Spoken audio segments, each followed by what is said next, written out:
Gente, vamos falar um pouquinho agora sobre o cenário do jogo em relação às empresas concorrentes, aos compradores, demanda de mercado, etc. Em relação às empresas concorrentes, no início do jogo, quando você começar a jogar o jogo, as empresas, a sua empresa e os concorrentes são completamente iguais. Tudo igual para todo mundo. Tá? Mesmo dinheiro em caixa, mesma quantidade de produtos em estoques, mesmo número de funcionários, mesmo capacidade fabril, tudo igualzinho para todas as empresas.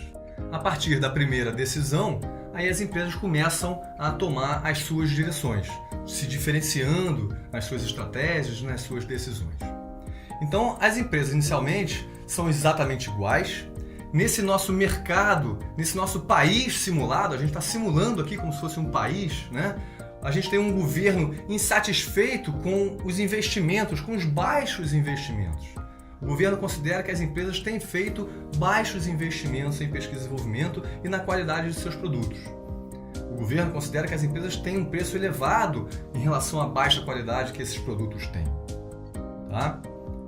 Bom, em relação aos compradores, a gente tem dois tipos de compradores aqui.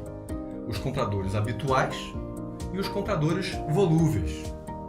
Os compradores habituais são aquele tipo freguês, né? Ele compra de você, no mês seguinte ele vai continuar comprando de você porque ele gosta da sua fábrica, ele gosta da sua empresa, então ele é o comprador habitual da sua empresa.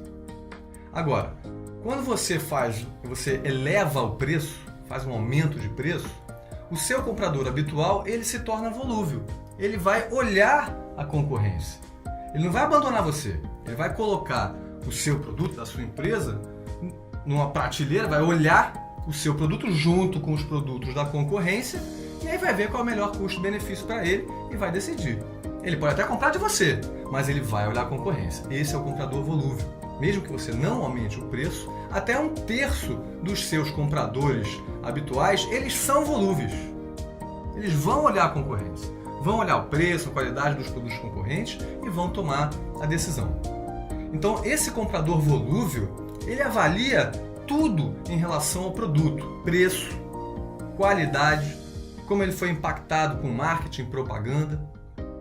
E uma vez que ele compre de alguém, seja da sua empresa ou de um concorrente, ele tem a tendência a se tornar um comprador habitual. E aquele comprador habitual, aí sim, ele vai comprando sempre da mesma empresa. Tá?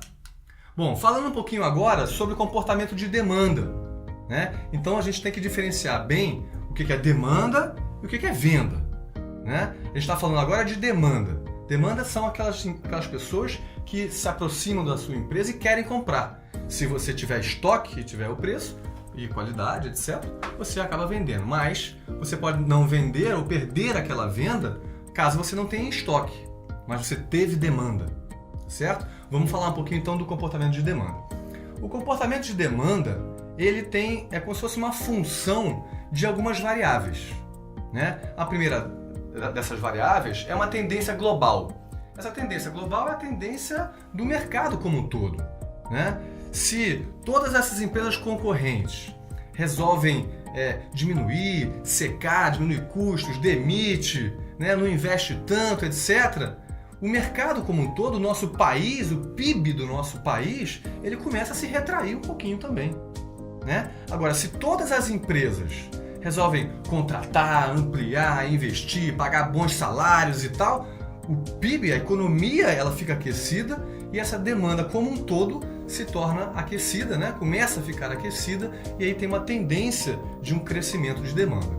Então isso aqui que eu falei é o fator tendência global que influencia a demanda. Um outro fator, uma outra variável é a sazonalidade. Então se a gente olhar o histórico dos últimos 4 anos, a gente vê aí, consegue ver nesse gráfico dos últimos 4 anos, uma sazonalidade. O mês de janeiro vendeu muito, o mês de fevereiro não vendeu tanto. Vocês vão ter que descobrir essa sazonalidade. Analisem esse histórico e tentem achar essa sazonalidade. Então essa sazonalidade, projetando o futuro, você tem que levar em conta isso para poder fazer uma previsão de demanda o mais precisa possível. Lembrando que previsão, gente, é previsão. É uma previsão, chute. Você pode usar métodos matemáticos, métodos estatísticos para fazer uma previsão, mas é uma previsão. Tá? Então, mas eu previ tanto e não vendi. Mas é uma previsão. Na realidade, ela acontece de acordo com o que tem que acontecer, com fatores externos, fatores internos, crise, etc. Mas você deve faça uma boa previsão, a melhor possível previsão de demanda. Falando para um próximo fator agora, né? Tendência do produto. Se a gente olhar cada produto individualmente, o histórico dos últimos 4 anos, a gente percebe que há uma tendência. Então, por exemplo, se a gente olhar o produto guitarra, né? O produto guitarra está com um gráfico lá dos últimos 4 anos. Se você traçasse uma reta desse gráfico dos últimos 4 anos, você vai perceber que essa reta tem uma tendência de ligeira queda de demanda. Então leve isso em consideração para você projetar o futuro, assim como o contrabaixo e assim como o piano. Cada um tem uma tendência do produto em si. E por último, preços e investimentos, né? Se você abaixar o seu preço fica atrativo, né? Com isso tem uma tendência de um aumento de demanda. Se você faz investimento em marketing, propaganda, né, você está impactando aquele consumidor. Isso tem uma tendência de um aumento de demanda. Se você faz um investimento em pesquisa e desenvolvimento, em inovação, tecnologia, você ganha em qualidade no seu produto e isso o seu consumidor percebe. E aí tem uma tendência de aumento de demanda também.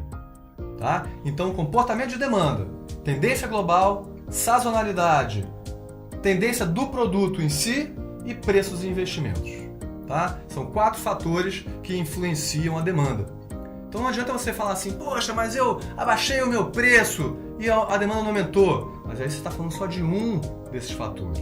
Tem todos os outros. Não esqueçam de sempre levar em consideração esses 4 fatores no comportamento de demanda. E uma outra coisa muito importante, além da demanda em si, né, o que o simulador faz? Ele gera demanda do mercado a partir das decisões de todas as empresas. E aí outra coisa que o simulador faz é, a partir dessa demanda gerada, ele divide a demanda entre os concorrentes. E aí como é que ele divide? Ele divide a partir da atratividade de cada um dos concorrentes. Cada fabricante aqui no jogo, né, cada empresa concorrente, ela em cada produto tem uma atratividade. Né? É mais atrativo ou menos atrativo em relação à concorrência.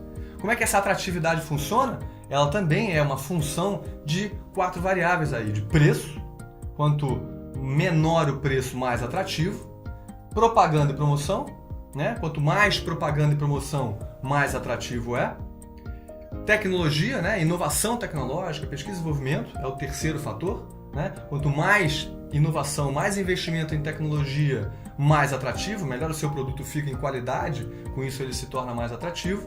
E por último, políticas de RH.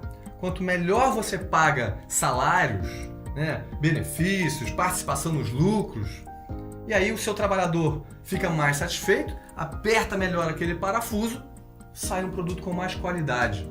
Então, sendo muito objetivo, as políticas de RH, salários, participação nos lucros, etc., elas dão qualidade ao seu produto. E quanto mais qualidade, mais atrativo ele fica.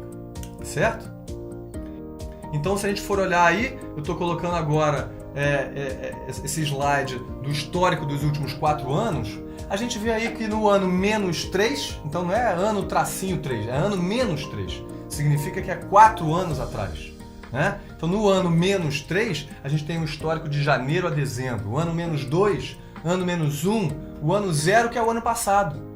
Então se a gente nessa tabela a gente olhar o ano 0, mês de dezembro, é o mês passado, na nossa simulação aqui.